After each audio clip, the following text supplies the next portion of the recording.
தான பலன். உமையவளே, இனி உலக நன்மைக்காக சில தான தர்மங்களை உனக்கு சொல்கிறேன்.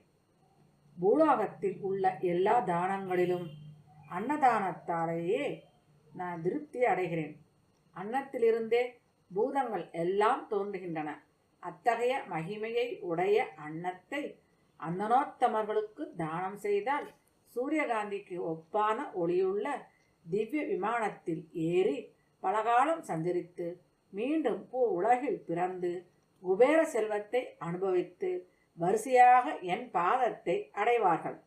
பரிமளம் மிகுந்த குளிர்ந்த நன்னீரை எனக்காக தானம் செய்தவன் வருணலோகத்தில் அநேக காலம் வாழ்ந்து பூமியில் உயர் குலத்தில் பிறந்து வாவி கூட தாடகங்களை நிர்மாணம் செய்து அகண்ட சாம்ராஜ்ய பதவியை அடைவான்.